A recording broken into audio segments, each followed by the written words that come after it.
अब मैं सिद्धार्थ के पास आती हूँ कि सिद्धार्थ इन तस्वीरों को एक बार फिर से जरा, साक्षी अगर आप बैक स्टेज में हैं, आप उन तस्वीरों को प्ले करिएगा कि जो आज अंतिम संस्कार जो आयतोल्ला खामेनी का हो रहा है, वो लोगों से खासकर ट्रंप और अमेरिका को देखकर बिल्कुल बौखलाए हुए हैं। और इसी तरह से बौखलाहट में उन्होंने कह दिया कि इन सबको तो गोली मार देनी चाहिए, ये सब नकली आंसू बहा रहे हैं। मैं फिर से पढ़ना चाह रही हूँ, उस ग्राफिक प्लेट को प्ले करिएगा साक्षी अगर आप बैक स्टेज में। ये देखिए उन्होंने एक्सियो न्यूज को क्या कहा इंटरव्यू में, वे सभी वहां मौजूद हैं, एक ही शॉट में हम उन सभी को खत्म कर सकते हैं, लेकिन हम ऐसा नहीं करेंगे क्योंकि फिर बातचीत करने के लिए कोई नहीं बचेगा, ये समझौता करने के लिए बेताब है। उन्होंने ये भी कहा कि अंतिम संस्कार की रस्में पूरी होने तक दोनों पक्षों ने बातचीत से एक दूसरी प्ले करिएगा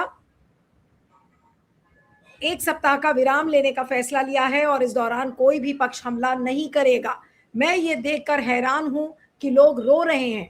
मुझे लगा था कि लोग खामेनी से नफरत करते थे, शायद ये नकली आंसू हों। अली खामेनी के अंतिम संस्कार पर लोगों के भावुक होने को लेकर ट्रंप की इस टिप्पणी पर ईरान ने कड़ी प्रतिक्रिया जताई है। और उसके बाद उस ट्वीट को फिर से दिखाइएगा, जो ट्वीट मैंने आपको भेजा था, जिसमें ये देखिए ईरानियन एम्बेसी इन आर्मीनिया ने क्या लिखा है। People can be killed but ideals can not. You killed Ayatollah Khamenei but in reality you broke a perfume bottle whose scent spread every place. You don't understand these things because you have neither civilization nor history nor honor. और वो मुट्ठी की तस्वीर दिखाइएगा साक्षी, वो जो मुट्ठी वाली तस्वीर है वो हमें बार बार दर्शकों को इसलिए दिखानी जरूरी है कि वो ड्रोन के जरिए उन्होंने डिस्प्ले करके आज इस बंद मुट्ठी से ये दिखा दिया ईरान ने। ये देखिए ये तस्वीरें हैं, ये ईरान ने आज अपनी ताकत दिखाई है। और उसके बाद ड्रोन से इस डिस्प्ले को करके उन्होंने ये तस्वीरों को उजागर किया है पूरे विश्व को देखने के लिए। सिद्धार्थ क्या कहेंगे इन तस्वीरों पर? जी अनम्यूट कर लीजिए सिद्धार्थ। हाँ बोलिए।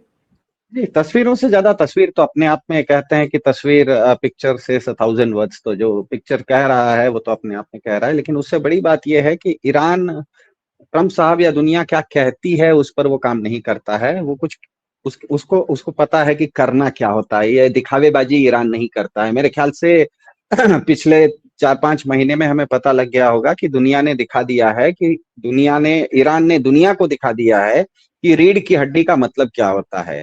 ये सिर्फ ईरान की राजनीति और कूटनीति की जीत नहीं है, ये ईरान की नीति की, पॉलिसी की जीत है। देखिए, राजनीति जो होती है वो दिखावे की चीज होती है, नीति जो चीज होती है ना वो दिखावे की चीज नहीं होती है, वो पॉलिसी होती है जो आप इस्तेमाल करते हैं।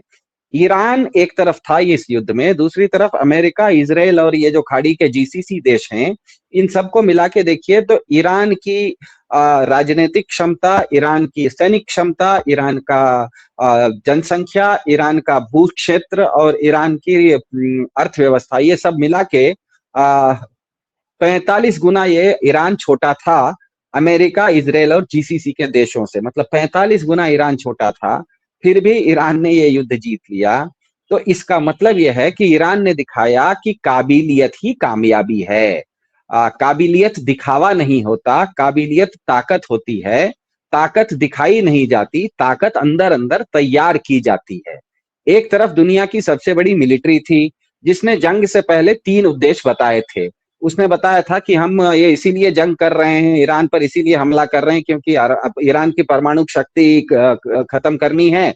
दूसरा ये कहा था कि ईरान की सरकार जो है उसको खत्म करना है। और तीसरा ये कहा था कि ईरान का तेल हथियाना है।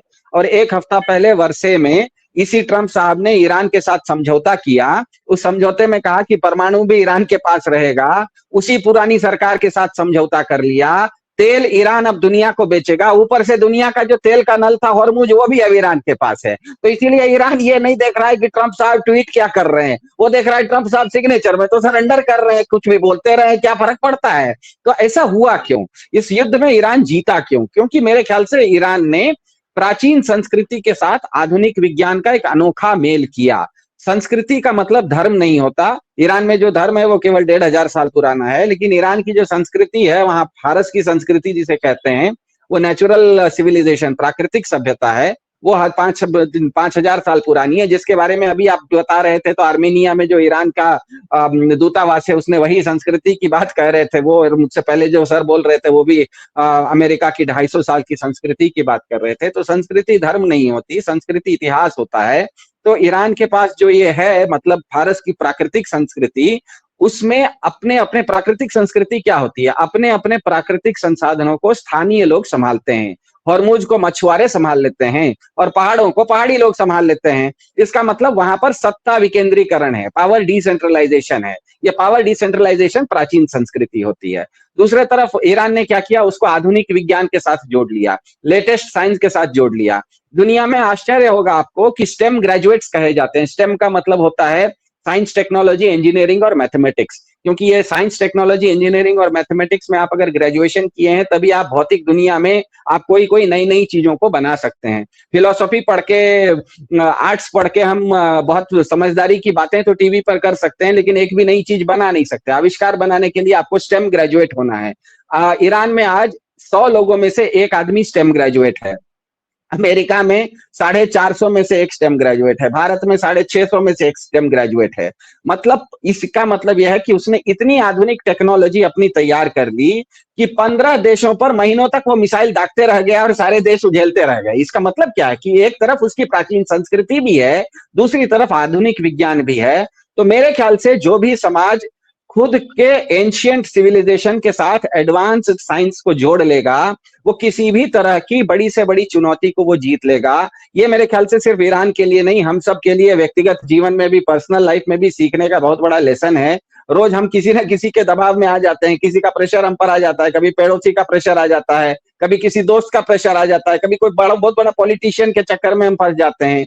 उस समय हमको शो ऑफ नहीं करना है, अपनी ताकत दिखाने की जरूरत नहीं है। अपनी काबिलियत या अपनी कैपेबिलिटी पर अगर हम ध्यान देंगे तो कामयाबी जो है, सक्सेस जो है, वो खुद ब खुद हमारे पास आ जाती है। ये ईरान ने बताया। पिछले 40 साल से ईरान के ऊपर पूरी तरह से प्रतिबंध लगाए हुए थे, सैंक्शन लगाए हुए थे। दुनिया को लगता था कि ईरान कोई आतंकवादी देश है। ईरान आप दुनिया ईरान को कुछ भी कह रही थी, लेकिन ईरान अपने आप में ढंग से काम कर रहा था। वो अपने क्या कहते हैं, विद्यार्थियों को, जो कॉलेज के बच्चे थे, उनको स्टेम में ग्रेजुएट बना रहा था, अपना मिसाइल बना। आज अचानक ऐसा तो नहीं है ना कि रातों रात ईरान ने मिसाइल बना दिया और उड़ा दिया। उन्होंने कई पीढ़ियों तक इस पर मेहनत की है। मेहनत उस पर होती है कि आपकी एक प्राचीन संस्कृति होती है और आपके पास आधुनिक विज्ञान होता है। इसका धर्म से, फिर से मैं कह रहा हूं, धर्म से कोई लेना, संस्कृति का धर्म से कोई लेना देना नहीं होता है। धर्म अलग अलग समय पर कोई किसी एक जगह पर कुछ साल के लिए, 100, 200, 500 साल के लिए एक धर्म आता है, फिर शायद कभी दूसरा धर्म आ जाता है। संस्कृति जो होती है वो धर्म से पुरानी होती है। तो इस युद्ध में हमको पता है कि ट्रंप साहब जो 3 बात बोल के गए थे, वो तीनों में तो हारे ही, ऊपर से चौथा हॉर्मुज भी ईरान को दिया है। और क्या चाहिए, और क्या चाहिए? यही तो हो गया था, खेल खत्म वही हो गया।